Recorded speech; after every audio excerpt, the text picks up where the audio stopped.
students. In our today's class, soft skill and development, we will learn about negotiation skills. So first, the introduction of our module, our today's module. So basically this module will introduce the skills that is required to take part in successful negotiations.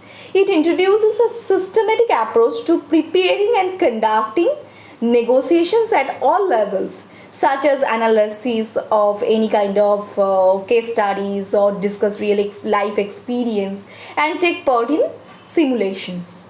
So the objective of this module is to familiarize the students or the freshers with the nature and objectives of the negotiation processes in their respective fields and to introduce the students to negotiation planning and negotiation tactics. Also to upgrade the skills of the students in conducting negotiations and analysis and achieving good results. So in our today's worksheet, basically success could be defined as the ability to deal with and sell to anyone. So the engineers, the business owners, project managers, consultants, sales professionals all have to sell. Your ability to pursue or convince the people is critical in developing successful business relationships. The seminar explores a variety of negotiation strategies and tactics. Participants will achieve better day-to-day outcomes, become more effective in dealing with their clients and enhance their leadership skills. You will also learn how to use negotiation strategies and develop the practical skills and techniques you need to resolve complex situations effectively and with confidence. So this seminar will give you the tools to manage conflict constructively, which can be applied to any context. So coming to the benefits of you, as you are going to know about negotiation skills. So what are the benefits you will get from it? Learn how to negotiate effectively in a variety of different situations, ranging from single issues, two-party negotiations to multi-party negotiations. Examine strategies for dealing with different types of conflict. Define what your unique negotiation handling style is and how that impacts you in the workplace. Build an environment where people listen and make changes in their behavior. Develop a negotiation plan for a specific situation you are currently facing. Develop an appreciation of the ethical implementation of different negotiation approaches. Receive valuable feedback on your newly acquired negotiation skills in a risk-free environment. Develop confidence in the negotiation process as a means of conflict resolution. Now we will come to the types of negotiations. So before coming to the types of negotiations, I will rather like to tell you that people do not realize it, but we negotiate every day in multiple situations. Whenever a decision must be made, it could be a negotiating exercise. Which movie do we go see? What restaurant do we eat in? For example, negotiating the purchase of a car is distinct from going to the grocery store. There we take an item off the shelf, put it in our basket and pay the sticker price at the cash register. There is no negotiation involved. So buying a stereo or TV, however, could involve negotiating the price or what is included. The examples are the warranty, the delivery, the installation process. Similarly, getting a job and determining salary and employment conditions often involves negotiation. These situations do not have the same ramifications of a negotiation to buy a multi-million dollar business or property. The higher the stakes of the negotiation, the more thought and preparation that should be invested into the negotiation process. So now we will come to the first negotiation type, that is distributive negotiation. So the term distributive negotiation is also sometimes called positional or hard bargaining negotiation. It tends to approach negotiation on the model of haggling in a market. In a distributive negotiation, each side often adopts an extreme position, knowing that it will not be accepted, and then employ as a combination of trickery, bluffing, and brinksmanship in order to give in as little as possible before reaching a deal. This is a zero-sum negotiation where the negotiator claims as much of the pie as possible. Using there is just one issue for negotiation, and more for one party means less for the other.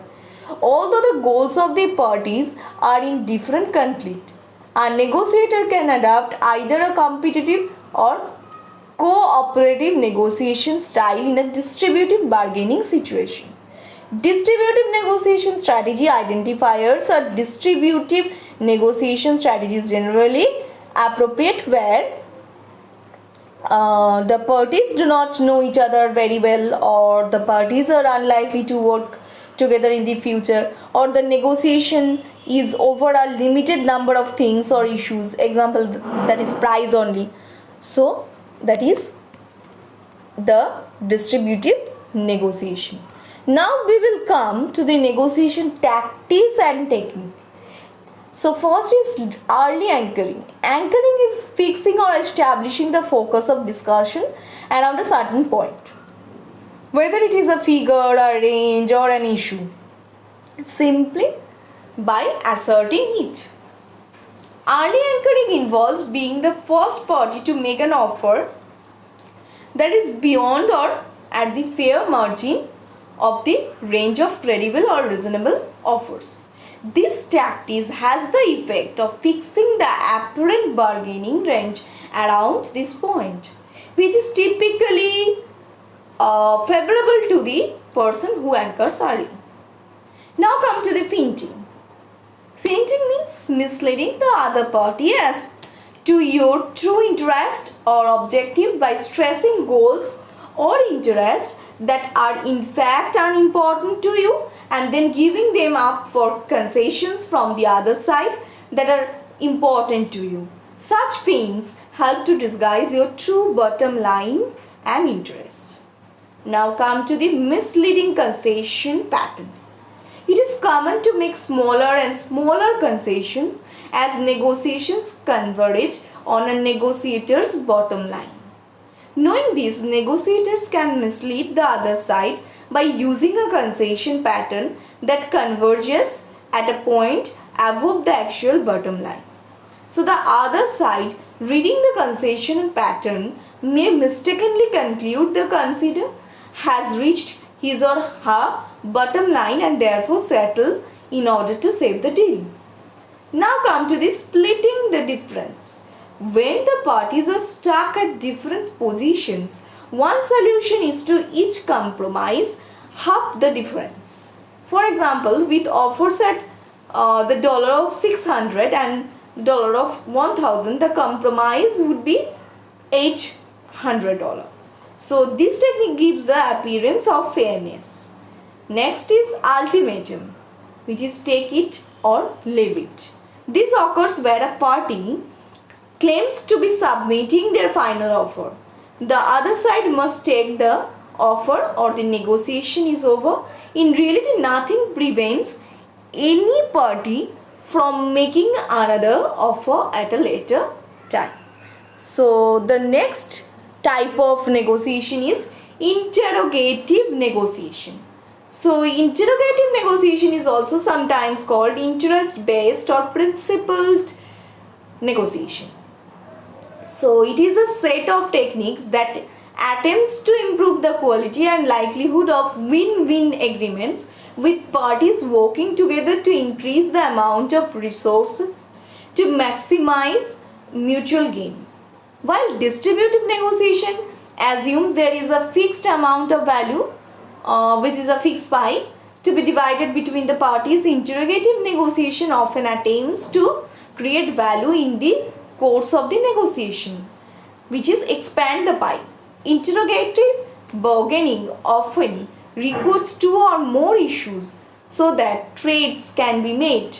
The theory is that parties often have different underlying interests that can be integrated or reconciled to create joint gains that improve the situation of both parties. A negotiator can adopt either a competitive or cooperative negotiation style in an interrogative bargaining situation. So, today's class we will learn about the negotiation skill, and it is very useful part of the soft skill development, and hope you will understand everything, and please go through the assignments. Thank you.